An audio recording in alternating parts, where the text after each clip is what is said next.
Ei, aqui é o M2 e seja bem-vindo à Pensão dos Desenhistas. Hoje eu vou falar um pouquinho sobre fanart e por que é tão importante essa atividade. E também vou falar um pouquinho sobre uma corrente de ódio que anda nascendo nas comunidades artísticas, que eu acho que cresceu por causa da internet. Bom, sem mais delongas, bora lá! Eu quero começar falando um pouco da minha formação como desenhista e algumas diferenças que aconteciam na minha época. Como muitos da minha geração, um dos primeiros contatos de desenhos e quadrinhos foi a Turma da Mônica. Sim, não foi Mega Man a primeira coisa que eu comecei desenhando. Eu só fui conhecer esse personagem quando eu tinha 12, 13 anos, um pouco mais velho e depois que eu conheci Turma da Mônica. Então, eu comecei desenhando personagens da Mônica na escola, principalmente nas apostilas e orelhas de caderno. Eu já estava encantado com a ideia de quadrinhos e as suas ilustrações. Isso é algo que eu só percebi depois de muito tempo, depois que eu voltei a desenhar inclusive. Mas em questão de ilustração, aí sim foi Mega Man, especialmente a série X que eu conheci na época, que eu jogava nos cartuchos de Super Nintendo. Eu ficava fascinado com o design do robozinho azul e os outros personagens, e logo eu estava desenhando ele sempre que eu podia. Quando criança, tudo o que eu queria era copiar esse personagem e colocar ele nas suas diversas poses que eu via nas capinhas. Depois que eu me acostumei com o processo, aí eu fui tentar desenhar outras variações de poses, e eu me senti bem satisfeito com o processo naquela época. Eu consegui aprender muita coisa com isso. Então, assim entramos no primeiro ponto positivo de se fazer fanarts, que é aprender através da cópia, ou seja, o mimetismo. Nós observamos e copiamos os personagens que gostamos, e acabamos observando seu conceito de design, muitas vezes de forma inconsciente. Esse processo é similar a aprender a escrever. Primeiro, aprendemos cada letra do alfabeto, que cada um desses seria um código, e depois usamos esse código para escrever uma palavra. Só que no caso da fanart, nós fazemos um pouco do inverso. Nós aprendemos primeiro a palavra, e depois nós tentamos fazer ela em outras poses, entendendo as letras depois. Esse é o nível iniciante de fanart, onde pegamos o que gostamos e tentamos desenhar como vemos, do jeito que o autor original desenvolveu. No máximo mudamos uma pose, mas mantemos o design.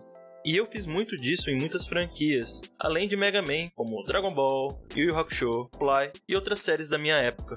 E hoje em dia, quando eu faço fanart, eu consigo absorver muito sobre a criação de personagens. Consigo enxergar muitas das escolhas de design do outro artista, porque agora eu analiso com olhos mais experientes. Eu consigo descobrir coisas como o porquê o personagem usa tal roupa em relação à sua personalidade, ou onde um contraste de cor funciona melhor de acordo com o tema escolhido. O que me leva a falar do nível intermediário de fanarts, onde começamos a desenhar um estilo um pouco mais pessoal, que mistura aquilo tudo que consumimos na infância. Meus desenhos eram notavelmente diferentes dos autores na época, mas ainda assim lembravam bem a ideia original e boa parte dos seus detalhes.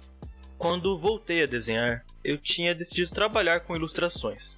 Então eu pensei em desenhar um estilo infantil para quem sabe conseguir trabalhos em livros infantis. Este hoje em dia é o mesmo estilo de desenho que eu uso nos meus vídeos e planejo usar na maioria deles.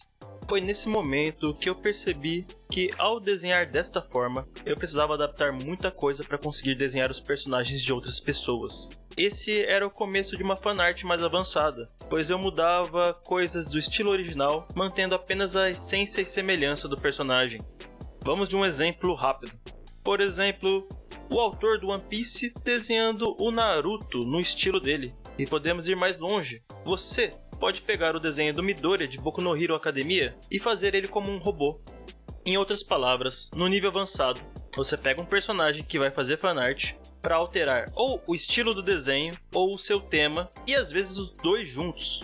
Eu tenho uma amiga, Let, que ela fez fanarts bem divertidas de Pokémon, como se fossem humanos. Ela chamou ele de Pokéhumanos. Achei incrível a ideia, e vou deixar o link do Instagram na descrição do vídeo para vocês conferirem depois. Além dessa fanart de Pokémon, eu tenho alguns outros exemplos que eu vi no Instagram, como Dragon Ball na era de samurais, ou então super-heróis usando roupas casuais e se divertindo, ao invés de estarem combatendo o crime, e muitos outros exemplos. Eu acho incrível essas reinterpretações feitas por outros artistas. E isso ajuda muito na divulgação do seu trabalho. Você compartilha seus gostos e sua visão sobre aqueles personagens que muitas pessoas se identificam, e muitas vezes elas te seguem de volta por causa disso. É claro que a maioria vai te seguir muitas vezes por causa daquele personagem, e só algumas poucas vão te seguir por causa do seu estilo. Mas no final das contas, isso acaba sendo um convite para eles conhecerem o restante do seu trabalho. Depois de ver mais dos seus desenhos, esse novo seguidor vai começar a acompanhar mais de perto o seu trabalho e consumir a sua arte. Quem sabe, pode te levar para algum trabalho no futuro. Basicamente, fanarts são clickbaits no mundo das artes. Resumindo, fazer fanart te ajuda a observar conhecimentos e técnicas de outros artistas, especialmente se você fizer isso de forma consciente. Fazendo isso com vários artistas você pode misturar e chegar a um estilo mais próprio e ainda por cima pode te ajudar a divulgar melhor seu trabalho. Agora, dito o lado positivo, eu vou falar alguns problemas se você fizer somente fanart. E você sabe, para quem quer criar um estilo mais próprio, isso pode ser um problema. O primeiro ponto é quando você só faz fanart sempre da mesma série, da mesma fonte. Caso você queira desenvolver mais um estilo, você precisa desenhar outras coisas e até estudar teorias do desenho para poder desenvolver mais a sua própria habilidade. E o segundo ponto negativo é fazer muita fanart e ter pouca coisa pessoal para mostrar. Vamos de exemplo, você quer fazer tirinhas, mas 80% dos desenhos publicados seus são fanarts. E suas tirinhas acabam ficando escondidas nos cantos das suas publicações, no meio do seu Instagram ou Twitter. Seus seguidores muitas vezes olham para sua página e não conseguem nem saber que você faz tirinha. Eu digo isso por experiência própria, que no momento eu estou com muitas fanarts publicadas no meu Instagram e pouca coisa no meu projeto pessoal. E isso é algo que eu planejo mudar nos próximos meses. Vai requerer um pouco de trabalho, porque eu preciso planejar mais coisas do meu próprio quadrinho do que as commissions que eu tenho feito durante as lives na Twitch. Agora, o dito porque você deveria fazer fanart com moderação, eu peço um pouco da atenção de todos. Um dos motivos que eu fiz esse vídeo foi porque eu vi um certo número de casos, até que preocupantes, onde eu via alguns artistas pegando no pé e às vezes até mesmo xingando outros artistas por fazerem fanart. Por algum motivo, essas pessoas acham que são melhores que os outros só porque desenham coisas originais e muitas vezes são pessoas mais velhas desprezando ou atormentando até crianças que só querem desenhar seus personagens favoritos. Alguns começaram até a criar termos baseados na artista que vende curso de fanart, a Mayara Rodrigues, chamando pessoas que são seus alunos de Mayara Minions ou My Minions, e de forma muito pejorativa. Eu vi isso acontecer um par de vezes em comentários do Instagram e também vi na Twitch. Pessoal, ninguém é melhor que o outro só porque desenha coisa original e o outro desenha fanart. Para de achar que é melhor que o outro, seja por nível de desenho ou estilo. Isso não te torna melhor que o outro. E não me vem falar que eles copiaram a sua ideia de fanart, porque a criançada que faz fanart só quer copiar o estilo do autor original. E se faz cópia da cópia, não faz diferença nenhuma. Nenhum dos lados tem direito sobre o desenho, beleza? Direitos são dos autores originais dessas séries famosas, você querendo ou não. Tô falando isso porque já ouvi uma baboseira dessa outro dia em um grupo de quadrinhos, antes que venha qualquer outro coisado aí defecar. E mais, se alguém copiou o seu desenho original e for uma criança, você não tem motivo para ficar bravo com ela. Fique feliz porque alguém gostou do seu desenho, a ponto de querer reproduzir ele. Não vai implicar com uma criança que muitas vezes só queria desenhar. E quando realmente alguém roubar alguma coisa do seu trabalho, não se preocupe, existem formas legais de você ir atrás disso e reivindicar os seus direitos. E se você está preocupado se o cara conseguiu mais likes ou não que você, saiba que isso não influencia nada para você conseguir trabalhos para se manter como artista.